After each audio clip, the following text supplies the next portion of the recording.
ஹதீஸ்ல வருது, அநீதி இழைக்கப்பட்டவனுடைய துஆவுக்கும் எனக்கும் இடையில எந்த திரையும் கிடையாது. அல்லாஹ் சத்தியம் செய்றான், லஅன்சுரன்னக வலவ் பஅத ஹீன், நான் உனக்கு உதவி செய்வேன் சில காலங்கள் ஆனாலும் சரி. பாதிக்கப்பட்டவர் முஸ்லிம் அல்லாதவரா இருந்தாலும் சரி, காஃபிரா இருந்தாலும் சரி, அவர் அல்லாஹ்ட்ட கையேந்திட்டார்னா அவ்வளவுதான். அல்லாஹ்வுக்கும் அந்த துஆவுக்கும் மத்தியில எந்த விதமான தடுப்பும் திரையும் கிடையாது. அருமையானவர்களே, இன்றைக்கு நாம் அந்த விஷயத்தில் நிறையவே அநியாயங்கள் செய்கிறோம். அந்த விஷயத்தில் யாரும் மார்க்கத்தை கடைபிடிக்கிறது கிடையாது.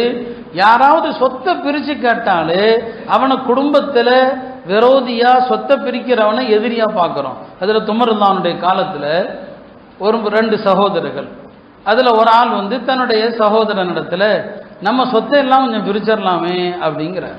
சொத்தை பிரிச்சிடலாமே. உடனே அந்த ஆள் இன்னொரு சகோதரன் சொல்றான், இனிமே இந்த சொத்தை பிரிக்கிறத பத்தி நீ பேச்சு எடுத்தேன்னு சொன்னா இந்த சொத்தை பூரா கொண்டு போய் நான் காபாவுக்கு வக்ஃபு பண்ணிடுவேன், சதக்கா செஞ்சிருவேன், சொத்தை பிரிக்கிறத பத்தி பேசக்கூடாது அப்படின்னு சொல்லி சத்தியம் பண்ணிட்டான். அவர் உமர்தான்கிட்ட வர்றார், சொல்றார், என் சகோதரனிடத்துல சொத்தை பிரிச்சு கேட்டேன், அவன் இப்படி சத்தியம் பண்ணிட்டான், எல்லாத்தையும் கொண்டு போய் நான் காபாவுக்கு கொடுக்க போறேன்னு சொல்லி. உமர்தான் கூப்பிட்டாங்க, அந்த ஆளை கூப்பிட்டாங்க.